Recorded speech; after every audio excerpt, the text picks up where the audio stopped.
A ONU recomendou medidas para diminuir a desigualdade de gênero que afetam as mulheres dentro da família. O documento O Progresso das Mulheres no Mundo 2019-2020, Famílias em um Mundo em Mudança, identifica 8 ações para avançar os direitos femininos em diversos âmbitos. Prevenir a violência contra as mulheres dentro das famílias, garantir o acesso das mulheres a uma renda adequada, apoiar as famílias com tempo, dinheiro e serviços, estabelecer leis que reconheçam e provam igualdade e não a discriminação, garantir que recursos estejam alocados para políticas que acomodem famílias, implementar políticas e regulações que apoiem famílias migrantes e direitos de mulheres, estabelecer serviços públicos que apoiem a saúde reprodutiva, investir em estatísticas que considerem famílias de diferentes formas. Muito boa tarde, o Band Mulher está começando. E hoje a nossa conversa é sobre os direitos da mulher. Afinal, o que é ser mulher num país em que a desigualdade de gênero faz parte da rotina? Mulher no Brasil, uma história de desigualdade e superação. Para falar no assunto, eu recebo a advogada Ana Clélia Magalhães e a cineasta Carla Camurati, que esse ano lançou uma plataforma digital que usa a tecnologia para aproximar mulheres de todo o mundo, é o Mulheres Mix. Que ideia legal, hein, Carla? Seja bem-vinda, boa tarde. Tudo bem? Tudo bom, querida. Boa tarde, querida. Tudo bem, Ana? Tudo. Carla, vou começar te perguntando, que ideia legal. Em março você lançou a plataforma, milhares de mulheres já aderiram, né, a isso. Fala um pouquinho pra gente. Na realidade, eu há muitos anos trabalho com equipes muito grandes, sempre de mulheres. Eu adoro trabalhar com mulheres. Eu acho uma delícia, porque eu gosto do raciocínio, eu gosto da maneira com que a mulher muda de assunto e volta para o assunto, né? Muito engraçado você ver isso em reunião de muita gente. Porque, assim, e na minha fazer várias coisas ao mesmo tempo, que o homem não consegue, né? Não, mas o melhor é o raciocínio, porque assim, você está numa mesa enorme discutindo uma coisa seríssima e fala assim, nossa, que lindo esse vestido, hein? Onde você comprou? Aí você fala, comprei em tal lugar. Muito bom, depois me fala. Olha, aquele negócio que eu estava te falando, o importante, não quebra nada. E as outras mulheres que estão ali apreciam, também e estão acompanhando todo mundo voltam ao assunto. Então eu sempre achei muito divertido trabalhar com mulheres. Quando eu saí dos Jogos, que terminaram os Jogos Olímpicos, eu comecei a fazer um documentário e vinha dentro de mim pensando qual era o projeto que eu queria fazer num ambiente digital que até então eu não tinha utilizado, porque esses anos todos que eu tive na frente do Municipal, depois nos Jogos Olímpicos, eu não tinha nada, eu não tinha Facebook, eu não tinha Instagram, não tinha nada, eu tinha WhatsApp, e-mail e nada mais. E aí eu pensei que eu gostaria de ter um projeto que conseguisse misturar as mulheres, porque eu acho que talvez o maior problema que a gente tenha é essa dificuldade, isso vem melhorando muito, mas eu acho que as mulheres têm uma dificuldade nessa relação quando é muito diferente. Então, as mulheres normalmente são muito críticas e você pode se antagonizar contra a mulher pela cor do esmalte dela, ou se ela está com um casaquinho de pelúcia, você já olha e fala, ai meu Deus, como é que ela veste uma coisa? Carla, eu acho que há muita crítica, então, né? Muita crítica e pouca agregação de mulheres que poderiam compor coisas tão mulherões, podemos dizer assim, em vários aspectos, mas que por situações bobas muitas vezes, por uma ser mais perua, você é perua, a outra é mais básica, elas não se reúnem. E não conseguem agregar trocar, conhecimento. Né? Porque o interessante é que sejam diferentes para que possam trocar também, né? Claro. Você aprende com o diferente, né? Agora deixa eu dar só uma pausinha, que eu adoro isso, a gente vai ouvir da própria mulher o que ela acha que é ser mulher no Brasil. A nossa equipe esteve nas ruas e trouxe essas informações pra gente. Vamos ver. Ser mulher no Brasil hoje é ter muita fibra, né? Muita garra. Mulher empoderada que está buscando o seu espaço e tem conseguido aí, com certeza, mostrar. Hoje, ser mulher no Brasil, eu me sinto muito privilegiada, porque eu acho que é um momento que a gente está se reconhecendo como força, como poder, e eu me sinto muito privilegiada de hoje, de ter nascido mulher, acima de tudo, né? Eu poderia ter nascido homem, mas de ter nascido mulher e ter esse reconhecimento de que a gente unida, a gente pode muito mais. O que é ser mulher no Brasil? Ela fechou exatamente o que a gente... Falando na união. Falando da união, eu acho que trocar essa figurinha tão importante na nossa vida nesse momento. O que é ser mulher no Brasil, Ana? Eu acho que ser mulher no Brasil é ser maioria, né? Somos maioria e precisamos ser respeitadas. A gente está trilhando um caminho, sim, de obtenção ao respeito, de obtenção à igualdade, mas ainda é um caminho muito lento que a gente está trilhando aos poucos. Então, a gente precisa realmente se unir para que a gente consiga se respeitar e obter respeito do outro, né? Porque se a gente não se respeita entre a classe, dentro do gênero, como que a gente vai obter o respeito do outro, né? E trocar opiniões e aprender com histórias dos outros. Sim, e aprender com a diferença. Com a diferença, exatamente. Entendeu? É tão legal trocar experiências. Agora na plataforma a gente vai entrar com depoimentos de algumas mulheres que fizeram parte do Outubro Rosa. São 3 depoimentos diferentes. Uma fala da separação, a outra... E é tudo tão interessante e é tudo tão importante ver como elas superaram esses momentos, onde é que elas reuniram energia. Até para se fortalecer, né? Exatamente. Porque eu acho uma coisa tão triste, é que a gente já sabe que são vários fatores, né, que tentam não deixar que a gente se iguale, né? A gente luta diariamente com relação a isso, a salário, a igualdade, enfim. Mas ainda assim, representatividade, política, enfim, tantas coisas, mas a gente sabe que ainda tem a questão de algumas mulheres que vêm criticando as outras. A gente precisa se unir, é uma bandeira constante aqui no programa. E segundo pesquisas do IBGE, já somos a maioria e apesar de tudo que já movimentamos, que já lutamos e conquistamos, ainda vivemos alguns problemas que persistem. Eu vou colocar uma tabela agora para a gente comentar, tá, Carla? Fica à vontade, Ana também, para a gente comentar. Vamos lá. Problemas que persistem, desigualdade salarial. Isso é revoltante. Não é? É revoltante uma mulher estudar da mesma forma, ou às vezes até mais do que um homem, e pelo fato dela ser mulher, pelo fato dela ser mãe, ela ganha menos. Mas, gente, mas é porque na realidade você tem uma relação onde os homens controlam grande parte dessas posições. Então, mas por que isso?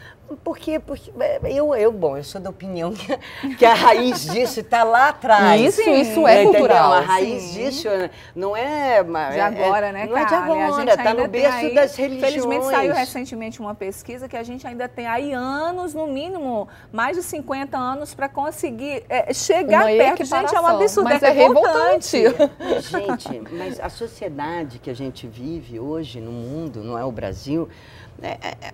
É formado do berço das religiões. Qual é o recorte que as mulheres têm dentro das religiões? Não, eu concordo. Eu acho que realmente... Está numa base que não é mais o homem de hoje que está discutindo, ou a gente está discutindo uma coisa lá de trás. É verdade. Que não precisa ser cultural, destruída, né? Cultural, e que nada tem a ver com Deus, né? Não vamos não, misturar religião com Deus, porque senão não a conversa fica difícil, né? Nada. Porque...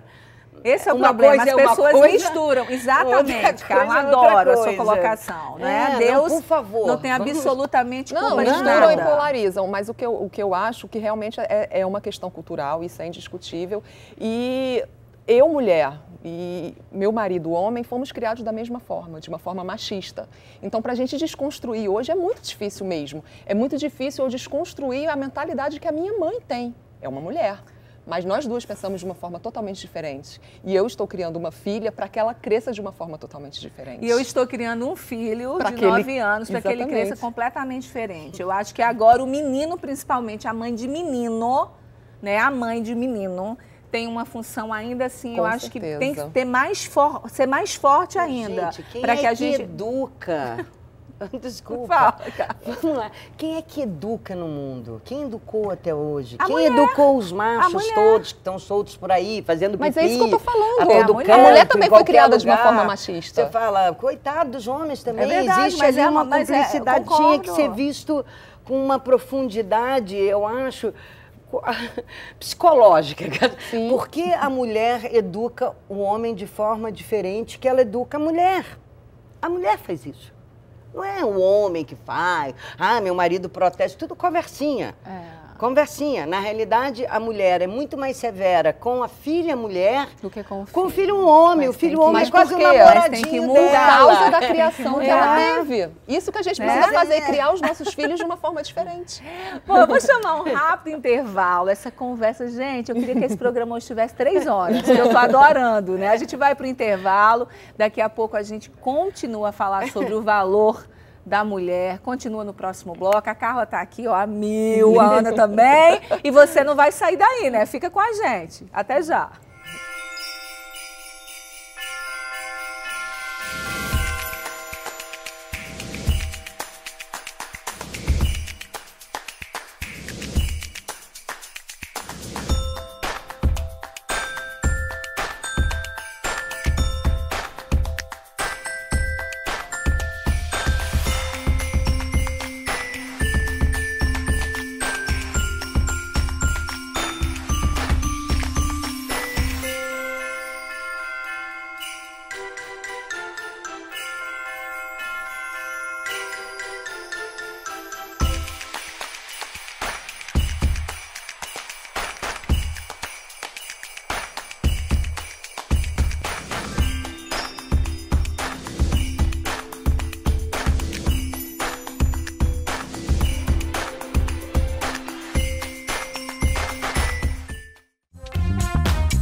Estamos de volta hoje falando sobre os desafios da mulher brasileira. O que é ser mulher no nosso país, principalmente, né? Eu converso aqui com a advogada Ana Clélia Magalhães e com a cineasta Carla Camurati, que está aqui falante, né? No bloco anterior a gente estava discutindo uma tabelinha sobre os desafios que ainda persistem, né? Apesar de tudo que a gente já conquistou.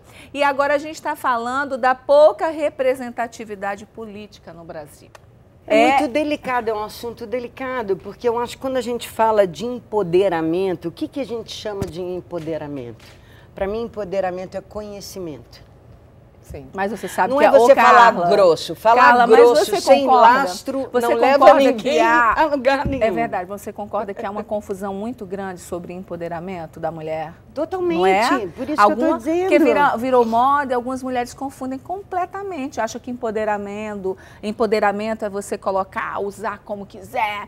Não. Claro, cada um se veste como quiser, isso não importa, mas não é isso. Eu concordo com você. Empoderamento é conhecer. É conhecimento, é você poder sentar na mesa e discutir os assuntos que são pertinentes ao mundo. Não só. A mulher é tão múltipla.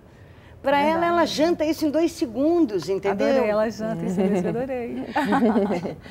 Essa questão da representatividade não tem como ser diferente, porque a mulher começou a votar em 32, né? Quer dizer, tem menos de 100 anos. A primeira mulher que teve um cargo político, acho que foi em 33. E isso está se arrastando, né? Existe uma lei aí que não é cumprida, que 30% das mulheres tem que... muito abaixo, acho. 30% da legenda, do partido, teria que ser de mulheres para que elas fossem eleitas. São essas que estão aí tendo esse problema. Que são laranjas. Exatamente. Que é um aí tá acontecendo Agora, isso. Carla, as suas obras, né, sempre tiveram muita ligação, assim, com a política, né? Você, não é? Olha, ela sorriu, porque ela sabe disso. Então, você gosta do assunto. Eu gosto de história, eu gosto de entender o porquê as coisas acontecem, eu gosto do ambiente político. Eu estou terminando um filme agora que é exatamente isso, ele fala sobre o nosso processo de redemocratização.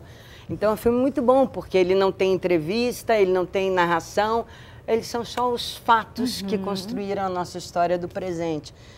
E é com todas as mídias, televisão, tudo que você possa imaginar, jornal, rádio, ele é como se fosse uma grande colagem. E é muito interessante, porque hoje a história é registrada de maneira diferente, né? Antes você lia um livro, ela lia jornal, pesquisava e escrevia a opinião dela sobre o que aconteceu.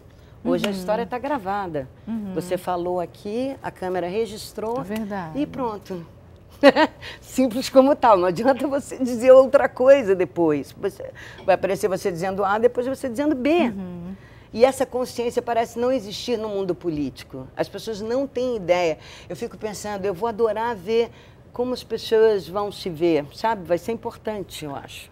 As pessoas não têm ideia, né, de fato, né, Carla, como é importante, não é, e vai muito além dessa briguinha que tem aí partidária, daquilo que eu acredito, se é A ou B, é uma confusão, famílias, né, sem se falarem, ao invés de discutirem civilizadamente, olha, eu defendo essa questão por isso, eu defendo, fica uma briga danada e as pessoas se desentendem e aí vai bater naquela situação. Onde está a nossa educação, gente?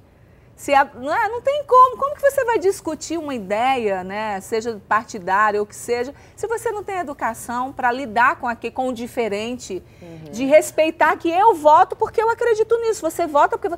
A gente precisa discutir. Por isso que a gente vive numa democracia, né? Exatamente. Mas então as pessoas não gostam muito disso. Não gostam. As pessoas gostam de ter as suas opiniões sobre as coisas e que a opinião ponto. seja a verdade absoluta. Exatamente. Entendeu? Então... agora, outra situação no Brasil, a questão da violência, a gente tem aqui discutido todas as segundas com relação ao direito da mulher, a questão da violência no Brasil, a gente sabe que hoje, lógico, a questão da informação, a gente tem mais acesso àquilo que acontece, as mulheres denunciam mais, antes elas tinham muito medo, mas ainda é uma situação muito séria, não é, Ana? Com certeza, com certeza. O feminicídio, o Brasil é o país que mais tem feminicídio na América Latina. Outro dia eu vi uma estatística, 15 mulheres por segundo. Por dia. Não, 15 mulheres por dia. Eu quase morri com isso. E o país em que mais morrem mulheres é no Brasil.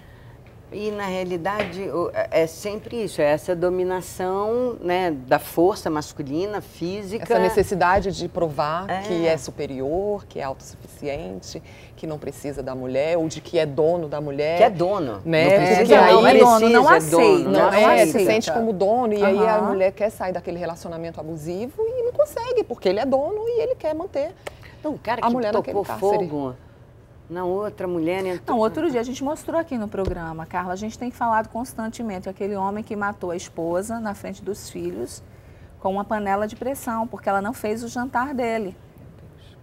Ela não preparou o jantar, ele se achou no direito de pegar a panela de pressão, matou a mulher na frente dos 5 filhos. Não, mas você sabe que eu estava lendo sobre isso, que ainda o mais cruel é que normalmente, quando é assim, eles matam na frente dos filhos. Dos filhos. Não saciados em cometer a violência, essa violência precisa ser ainda enraizada nas crianças. Nas crianças, é isso que está acontecendo. Porque depois pode virar... É uma repetição daquilo, né? A mulher, um ciclo, né? É um ciclo, exatamente. A gente tem discutido sempre. Trouxemos esse assunto ao Band Mulher, inclusive Duque de Caxias está com um fórum permanente de combate à violência, porque está como líder no estado do Rio de Janeiro, né, com relação ao feminicídio, que é muito triste. Daí eles colocaram um fórum permanente onde tem todo o atendimento necessário para a mulher, para tirar a mulher daquela situação de violência. Porque é realmente triste. E aí você vai para a parte da mulher que está traumatizada, muitas vezes ela se mantém naquela relação, porque ela não tem como prover, ela não tem para onde ir. Os filhos, que também precisam ser tratados psicologicamente. E o mais interessante para vocês, só para você entender como a coisa funciona, eu conversando com a delegada Fernanda Fernandes, ela falou: Gardênia, eu sofri várias críticas, porque eu também coloquei no fórum tratamento psicológico para o homem. Não dizendo que esse homem vai ser tratado psicologicamente para a mulher continuar com ele, a que foi agredida. Mas para tratá-lo, ele não repetir mais o que ele fez com aquela mulher, com a próxima que ele vai se relacionar. Ele precisa também ser tratado. Sim. E daí ela sofreu críticas por isso, porque não pode. Então, buscam somente a punição, exatamente, né, sem buscar uma porque, ressocialização. na verdade, quando você vai estudar, né, lógico que está completamente errado, mas muitos homens que estão fazendo isso, eles viram fazer, eles estão repetindo. É repetição e precisam ser tratados psicologicamente. Ser tratados de qualquer maneira, mas é porque é muito difícil quando você é uma mulher que sofre violência. Porque mas, Carlos, o mais interessante que a delegada comentou que ela não sofreu crítica da mulher, e sim de outras mulheres.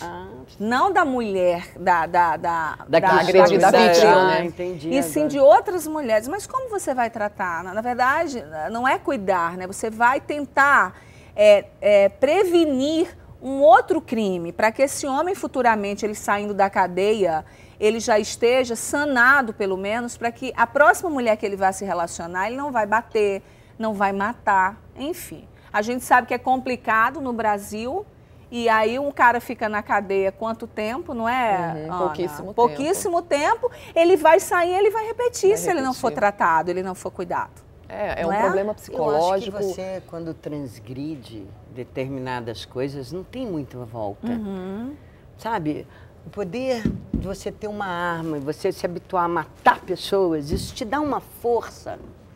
Porque você acha que vai sempre resolver problemas que você vai resolver assim, e você já começou a resolver, e aí você vai se empoderando de algo que não é você mesmo, e sim uma arma. Por isso é tão absurdo a gente ter arma liberada e coisa, porque você desiguala as pessoas num certo sentido.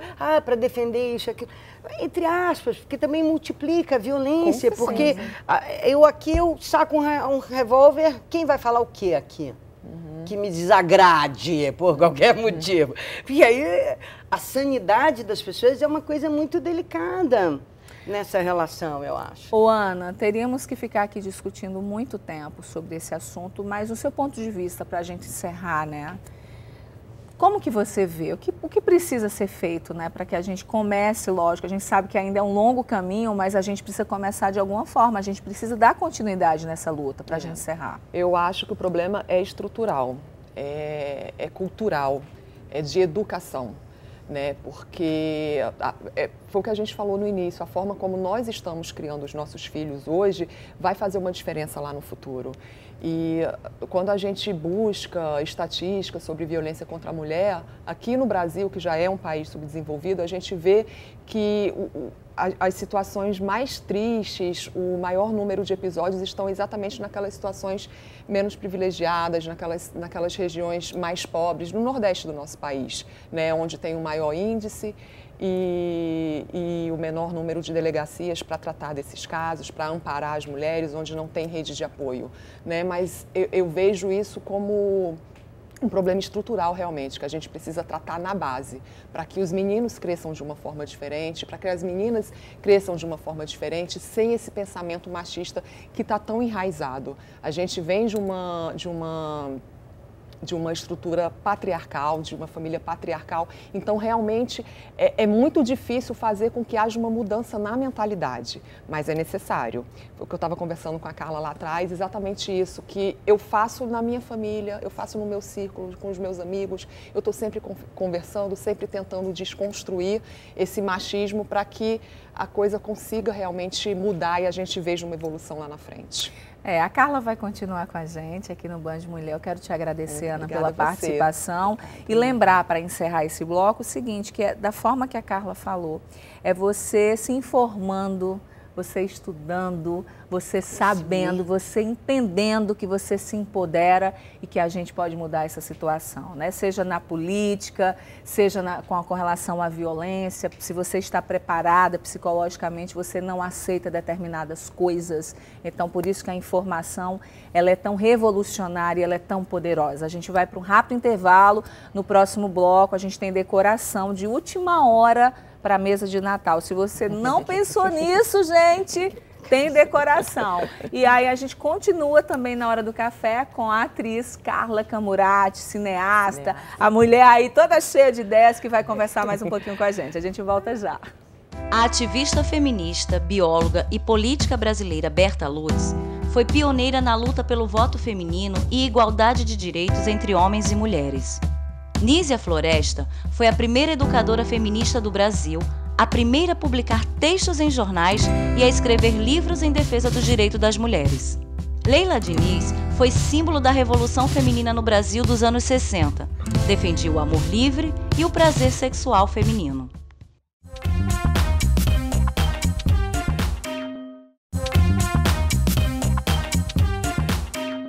Estamos de volta e a preocupação com o Natal, a gente sabe que não é só com o que a gente vai comer, mas onde nós vamos servir essa comida. E todo mundo concorda que uma mesa decorada faz muita diferença, fica muito mais bonito, elegante, né? Fica mais convidativa a saborear os pratos. É um prazer mesmo, a gente sabe que nessa época é primordial. Agora, que tal aprender a fazer uma decoração simples, de última hora, se você não pensou, você estava programada para fazer outra coisa, mas aí de última hora resolveu ficar em casa, receber algumas pessoas, mas ainda não pensou na decoração da mesa. Então, agora quer receber, arrancar elogios dos seus convidados na noite de Natal? O Anderson Ferreira, que é consultor de etiqueta, vai nos ensinar agora como montar uma mesa simples, bonitinha, elegante, não fazer feio. Não é isso, Anderson? Gardênia. Seja bem-vindo. Muito obrigado pelo Boa convite. tarde, Vai ser um nós prazer. que agradecemos. Vai ser um prazer falar de mesa de Natal, né?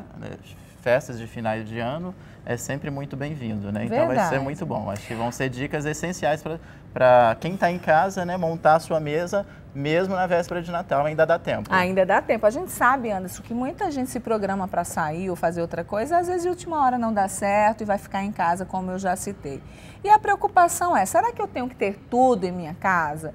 Suplar as várias taças para montar aquela mesa bonita? Ou será que com o que eu tenho em casa e ideias criativas eu consigo fazer bonito? Não, com o que eu tenho em casa eu consigo fazer bonito.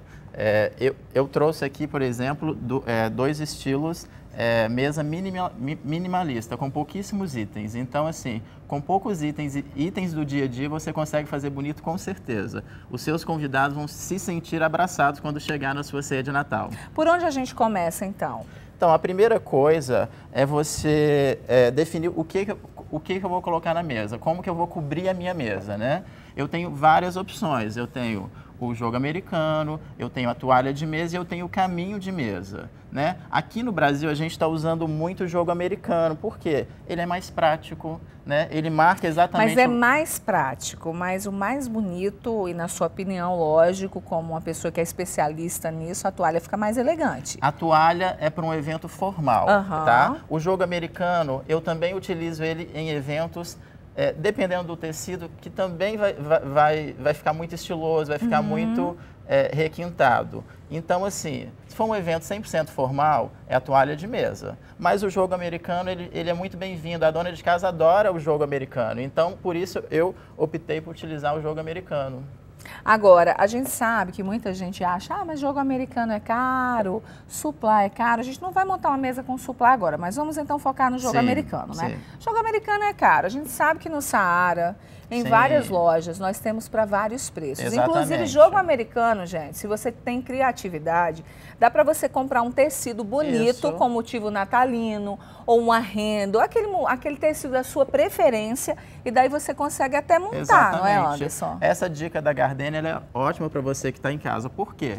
Eu posso utilizar esse tecido para fazer o jogo americano e também o guardanapo. Olha que composição excelente para o Natal. Verdade, é baratinho, porque se você vai a uma loja de tecido, ainda mais tem algumas lojas aí bem legais, você consegue encontrar esses tecidos e daí você consegue, adorei a sua dica, montar fazer o jogo e do mesmo tecido do jogo, o guardanapo, que fica um primor, Exatamente. né? Agora você que também, olha, estou em casa, tem toalha de mesa, usa a toalha de mesa, vai ficar super elegante a mesa também. Aqui é uma sugestão, é questão de praticidade dia a dia, tá? Fica como sugestão. Qual a sua sugestão, então, para uma mesa prática de última hora, né? Porque tá fazendo a ceia, preocupada com a limpeza da casa, tudo para receber, então a gente está sugerindo aqui uma mesa prática que você vai conseguir montar rapidinho e vai ficar bonito. Exatamente, não tenho dúvida que vai ficar bonito. Essa mesa aqui, por exemplo, eu utilizei 6 itens. A grande maioria dos itens são itens que eu utilizo no meu dia a dia, então eu vou simplesmente abrir, né, o armário da minha casa e vou montar minha mesa para a ceia de Natal. Então, como eu falei, eu vou cobrir aqui com o jogo americano, foi a opção, foi a dica que eu deixei, né, por ser mais prático. Então, ele é meu primeiro item. O segundo item é a louça. A dica para a louça é a seguinte: a louça branca, ela combina com qualquer cor. Então, se você tem uma louça branca, uma louça coringa, eu chamo de louça coringa, você pode fazer várias combinações, né? E em casa, geralmente, todo mundo tem uma louça branca, uma louça neutra, então não vai ter problema algum. Utiliza um prato do dia a dia para a sua ceia de Natal. A taça. Sim. Para quem não tem a taça, você trouxe sugestões ali, Trouxe a sugestão do copo. Por exemplo, se eu não tenho a taça, eu vou utilizar um copo. E esse copo ele vai servir para refrigerante, para água, para o suco, você vai usar ele para todas as bebidas. Nada de colocar... Aqui eu não dei a opção de colocar várias taças, uma para água, uma para vinho, outra para espumante. Então, é o quê? É a praticidade. Agora, um segredo você deve ter para esses copos ficarem assim tão brilhantes. Conta pra gente. Não, na verdade, se você vai passar um álcool antes de usar, ele vai ficar, né, com esse brilho todo. Porque ficou lindo, né? E faz toda a diferença, não é, gente? Uma casa limpinha, a gente sabe. E tem que falar. Não importa se você é muito simples, o que importa é uma casa limpa, organizada, as coisinhas no lugar, né, da melhor maneira possível. Não tem problema, sabe? E receber bem. Faz uma mesa simples, com o que você pode fazer, que caiba no seu orçamento, no seu bolso. Não tenta fazer aquilo que não está em suas condições, não. Fazer fita, essa coisa, nada disso. Exato. Seja você, faz bonito, elegante, arrumadinho, que está valendo a pena e todo mundo vai amar, O que eu não é? falo é que você tem que receber com as suas características, de acordo com a sua personalidade. E principalmente com as condições financeiras, É né? verdade, exatamente. Porque tem gente que vai se endividando para fazer bonito e não vale, né, Anderson? Agora, geralmente a pessoa chega na sua casa, ela encontra a sua personalidade na mesa, Sim. a ponto dela falar, a mesa tá a sua cara. a sua Então, cara, isso criativo. é o que vale. Outra coisa, aí você deu a opção desse aqui, que lógico, com brilho, fica muito mais pomposo, mais bonito, e você deu uma opção aqui mais simples. Exatamente. Na verdade, o que eu quis trazer? Eu trouxe cores que remetem ao Natal, né? E final de ano, festa, é o vermelho, é o brilho, é o verde com prata. Então, essas tonalidades que remetem Mas digamos mais... que você não tem em casa nada que remeta ao Natal, nem verde, nem amarelo, nem dourado, como que a gente pode fazer? Não tem problema algum. Você vai usar o que você tem em casa, porque o importante é você montar a sua mesa para ceia, né? As celebrações na mesa, elas são super importantes, então... Agora, uma coisa, gente, que não pode faltar, que fica linda em qualquer ocasião, mas principalmente na noite de Natal, a vela. Exatamente. E eu adorei a ideia do Anderson para vela. Olha, é uma taça simples, um copo, que pode ser copo qualquer de drink, copo, não pode? Pode ser qualquer copo, sim. Pode ser qualquer copo. Daí essa velinha, ela é muito baratinha, né? Você encontra no Saara, em várias lojas. lojas. Uma média de preço acessível a todos. Acessível, mas assim, se você não tem, por exemplo, a vela pronta assim, você consegue comprar velinha, qualquer tipo de vela, até uma vela comum, não é, Anderson? Exatamente. E daí você passa cola para artesanato e glitter e faz uma vela linda, compra uma fitinha, dá um laço. Exatamente. E outra coisa que sempre me perguntam também, Gardênia, eu tenho itens para montagem da mesa, tenho poucos itens. Como que eu faço a organização da minha mesa? Como que faz? Explica rapidinho pra gente. Então, por exemplo, aqui a gente marcou o lugar do convidado com o jogo americano. Eu vou utilizar o prato, né? A minha louça vai ser um prato, os talheres e substituir a taça, porque é opcional. Se tem a taça em casa, coloque a taça à mesa. Não tem, utilize o copo. Os talheres eles têm que ser dispostos da seguinte maneira. A faca do lado direito e com o corte voltado para o prato. O garfo do lado esquerdo. A taça ela tem que vir ligeiramente acima e do meu lado direito. Essa é a organização básica de uma mesa, seguindo as regrinhas, né, básicas de etiqueta, para você receber lindamente, bonitinha e fazer bonito. Agora eu estou vendo duas pelúcias ali. Então, que também a gente tem baratinho, dá para colocar uns motivos natalinos, sim, né? As pessoas que estão assistindo, dona de casa, elas são muito criativas. Essas pelúcias são pelúcias que eu tenho em casa, mais ou menos 2, 3 anos. E eu pensei, por que não levar? Por que não compor a minha mesa de Natal com algumas pelúcias que eu já tenho em casa? Então fica bonito, você não está gastando nada, você está utilizando itens que você já tem na sua casa, entendeu? Então vale muito a criatividade. Anjinhos, se você tem em casa, pode colocar, não é, Anderson? Exatamente. Flores coloridas, dá para fazer um arranjo bonito. As flores você já não vai mais utilizar no seu dia a dia, coloca glitter para ficar parecido com o Natal, laços de fita, faz uma comida gostosa. Exato. Faz com amor, faz com carinho. Exato. Prepara tudo bonitinho, com carinho, que eu tenho certeza que você vai arrasar, não é? Você falando de uma comida bonita. Não tenho copos para fazer o centro de mesa. Não vai dar tempo de eu comprar as velinhas, né? Porque a gente já está na véspera de Natal. Olha que coisa legal. Você pode utilizar o centro de mesa, as travessas com as comidas. Quanto mais colorida, mais bonita a sua mesa vai ficar. Muito você legal. coloca as travessas no centro da mesa, no espaço que sobrou. e aquela é a sua decoração de Natal. Muito legal. Agora deixa eu te falar, a gente está falando na mesa, a gente vai mudar de assunto sem mudar, né? Porque a gente vai falar agora que a gente sabe que esse dia é um dia de reunir a família para celebrar o Natal, que é lindo. Mas se não estiver tudo pronto, né? Se você ainda não preparou a ceia, se está faltando alguma coisa, que tal aprender com a Isabel Alvarez a preparar uma cereja em calda muito saborosa? Já estou com água na boca, vamos ver. E para fazer a cereja em calda, basicamente o que você tem que se preocupar é em fazer a calda. Isso mesmo. Para dar certinho não é tão fácil, porque o xilitol não é o açúcar, né? Não carameliza como o açúcar tradicional. Então tem que ter alguns cuidados. Primeiro cuidado, proporção. 3/4 de xícara de água e 120 gramas de xilitol. E para a receita dar bem certinho, é muito importante usar uma panela de fundo triplo, para a água não evaporar rápido demais e não desestabilizar. Eu vou colocar o nosso xilitol. E agora eu vou mexer muito bem, porque isso vai levar, né, um tempinho para diluir. Eu vou acrescentar também o limão. Muito importante, são 3 colheres de sopa de limão, de suco de limão, daquela colher medidora, tá? Não usa a colherzinha que você tem em casa, não. Então, 3 colheres de sopa de limão. 7 minutinhos e temos aqui uma calda fina, tá? Ela não é ponto de bala, ela é bem líquida, ok? E agora é hora de dar uma diminuída no fogo até as bolhas desaparecerem, mas continuar quente. Então assim, uns 90 graus, fogo médio ali, médio para alto. Eu vou colocar um pouquinho de extrato de baunilha, não tem uma quantidade certa, meia colherzinha de sopa, mais ou menos. Mistura bem. E vamos colocar nessas cerejas. E aqui tem 200 gramas de cereja frescas. Vamos colocar ela na panela. Basicamente deixá-las aqui de molho por 1 minutinho.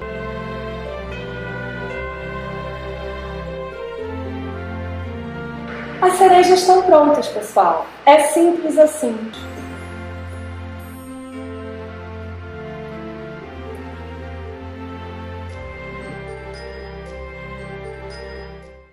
Adoro calda de cereja, ainda mais se for fitness. Olha que delícia, Anderson. Maravilhoso. Deixa eu corrigir, eu falei Alvarez. É Álvares, meu amor, e você é maravilhosa, você é linda. Adoro suas receitas, quero você de volta aqui no Band Mulher. Seu livro é maravilhoso, eu amei. Olha, um beijo bem grande, muito obrigada pelo carinho da receita. Olha, eu quero te agradecer, Anderson. Eu que agradeço por você pelo ter convite. vindo. E Dá essas diquinhas pra gente. Espero que as dicas tenham auxiliado as donas de casa. Vamos montar sim a nossa mesa para o final de ano. E se não tenho na cor, na tonalidade correta, vamos usar o que tem em casa. O importante é sentar e se confraternizar, né? As festas de finais de ano são para isso. Verdade, muito obrigada, tá? Bom, a gente vai para um rápido intervalo. No próximo bloco tem a nossa Hora do Café. E a querida Carla Camurati vai voltar aqui para conversar mais um pouquinho com a gente. Eu volto já.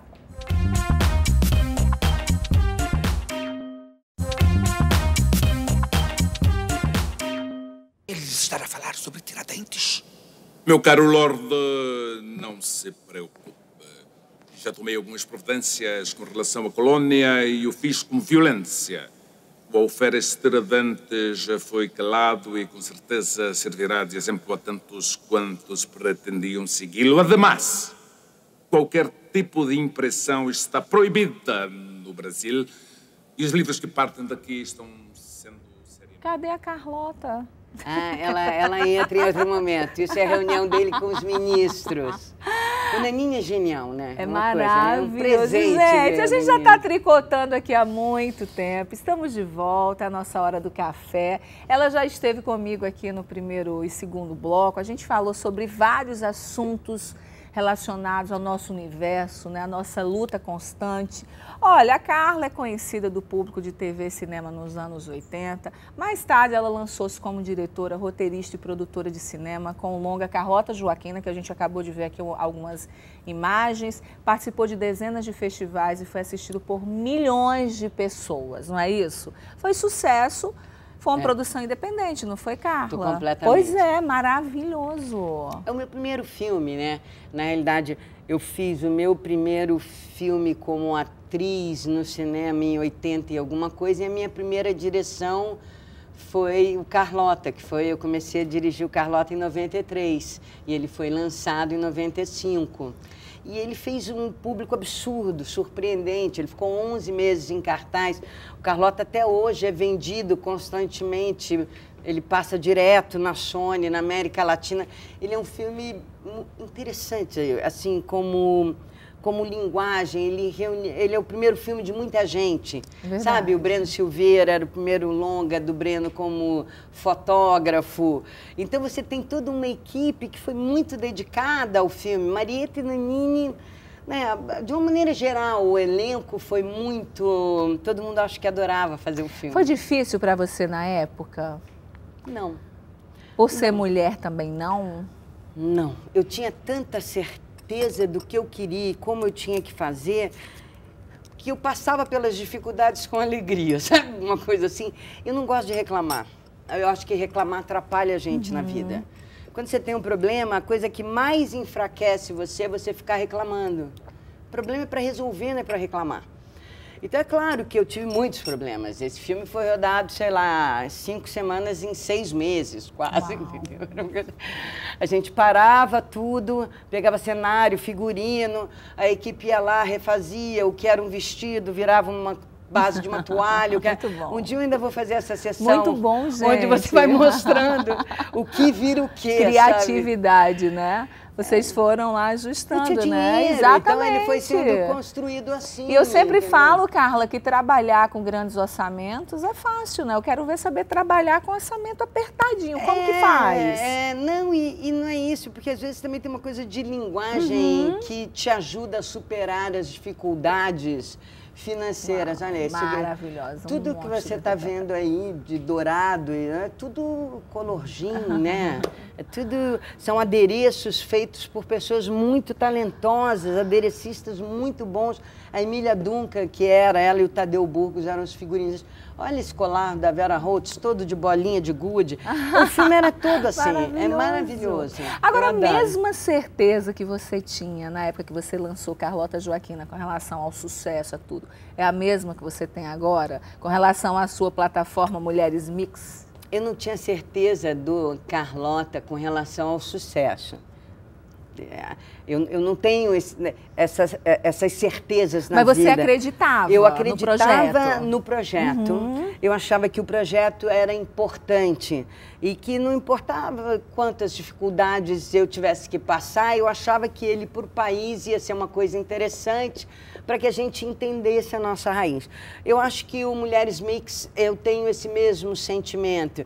Não acho que ela é um sucesso enorme. Vai ser. Meu desejo é que seja a maior plataforma do mundo para as mulheres, no sentido que as mulheres consigam aprender umas com as outras, aprender sobre autoconhecimento, falar sobre espiritualidade, falar sobre política, falar sobre as relações que as mulheres têm nas suas relações afetivas. Então, o que você tem ali? Você aprende sobre saúde, você aprende sobre autoconhecimento, você tem mulheres mais velhas que, na realidade, passam as suas experiências. Você ouvir a Marina Colasanti falando, a Beth Faria falando. Uau. Você tem, é tão interessante você ver como é que essas mulheres construíram a vida delas. Você tem esse feedback constante, Carla, com relação ao quanto a plataforma tem ajudado essas mulheres, meninas, sejam maduras ou mais jovens? A gente tem, por exemplo, a gente tem uns feedbacks bem interessantes. No outro dia a gente tinha uma entrevista da Marina Colasanti, que é uma mulher que eu amo, adoro. A Marina, ela é muito inteligente e ela é muito perspicaz em tudo que ela vê. E aí eu estava perguntando para ela como é que era a relação das mulheres dentro das religiões e dos homens. Aí ela olhou e fez assim, quantas vezes você já teve a sua palavra interrompida por um homem, Carla? E a gente botou isso dentro da plataforma, só essa coisa, essa pergunta. Não. Foram meses de pessoas respondendo, mulheres contando as suas experiências, como elas foram interrompidas e o quanto elas são interrompidas quando elas falam. Então, o que você vai sentindo é que você vai tocando com delicadeza em pontos que são importantes para que a mulher evolua de forma redonda. Porque o que é empoderamento se não for conhecimento? Para mim é muito claro isso. Não adianta a gente ser bonita, linda, maravilhosa, se você não briga para ter conhecimento, para que o conhecimento te ajude em todas as situações da sua vida. Até o conhecimento de você mesmo, do que você sente e do que você quer para você. Porque não adianta a gente ser uma marafunda, né? Um pensamento... Olha aí, a gente não... Agora, você fez tudo isso com... Gente, eu conheço duas a amigas, psicóloga, Paula, não é? A Paula e a Cláudia. Ela vem sempre aqui, a Paula Dutra, maravilhosa, adoro a Paulinha, sempre ela vem aqui no programa. Agora, você fez tudo isso, é um projetaço com o uso da tecnologia. Vamos supor que não tivéssemos a tecnologia a nosso favor. Como que a gente faria esse tipo de coisa hoje? A gente teria, se a gente não tivesse uma plataforma, a gente teria um programa que nem o seu, que nem o da Hebe. Só que a gente... Existem programas para mulheres há muitos anos dentro da televisão e são programas importantíssimos, eu acho. Só que o que acontece é que hoje você tem essa resposta. A facilidade também, e essa troca com as pessoas. A gente, sabe, quando você vê que você toca em assuntos que as pessoas estão precisando falar. Por exemplo, você está lançando a plataforma em Miami.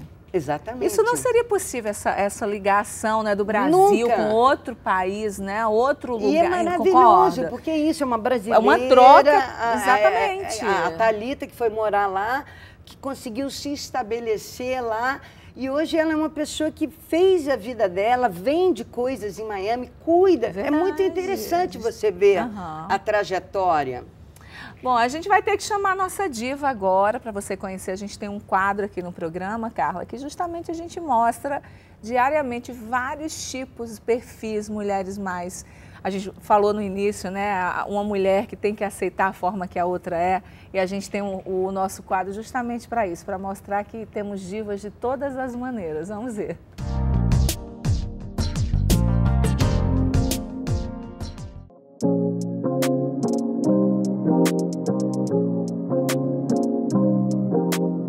Meu estilo basicamente é clássico, né? Eu ando preparada para esse tempo louco no Rio de Janeiro, casaquinho, óculos, e durante o dia eu costumo usar pouca maquiagem, o básico mesmo, base, rímel que não pode faltar, batom eu não costumo usar mais à noite, tênisinho adoro, super confortável, né? E à noite eu já gosto de ousar mais um pouco, um olho preto com batom vermelho. Eu adoro tatuagem, tenho 4 por enquanto. Essa daqui uma escondidinha, mas eu pretendo fazer mais e eu adoro. Eu sou diva, #divando.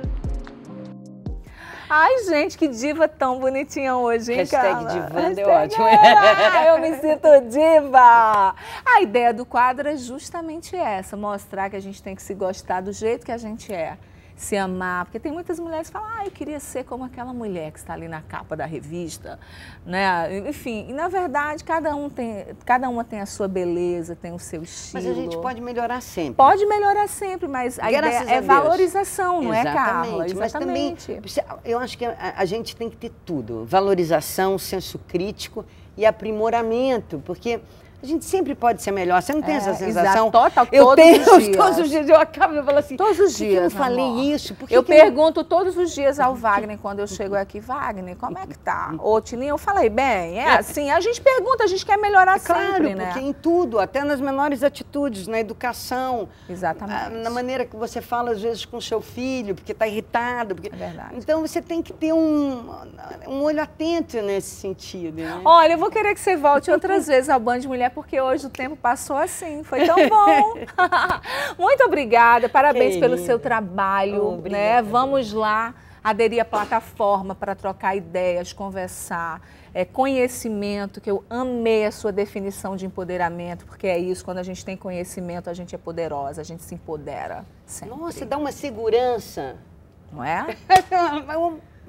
É outra coisa. Verdade. Olha, antes de encerrar, eu quero dar um recado, te convidar para estar com a gente aqui amanhã, tá ligadinho no Band Mulher. Nós vamos mostrar o resultado da nossa Mega do Bem, a família da Laís, que tivemos a oportunidade de presentear nesse Natal, vai estar aqui com a gente, né? Contando um pouquinho da história, mostrando como tudo ficou. Gente, a Laís ficou lindona, cabelo maravilhoso. A família vai ter um Natal diferente, é o nosso Natal do Bem, tá? O Band Mulher de hoje fica por aqui. A gente falou dos desafios que persistem, apesar de tanta luta. Na próxima semana nós teremos os últimos programas do ano de 2019. E ao longo desse ano, né, a gente não deixou de levantar essa bandeira, né, da nossa luta, a luta da mulher. Por um mínimo, né, que seja, a gente precisa fazer a nossa parte diariamente. E eu termino o programa dizendo para você que em 2020... eu quero que não seja diferente com relação a esse espaço que a gente abre diariamente aqui para que vocês, que nós mulheres tenhamos voz. Um beijo bem grande, a gente volta amanhã nesse mesmo horário e eu te espero, tá? Um beijo.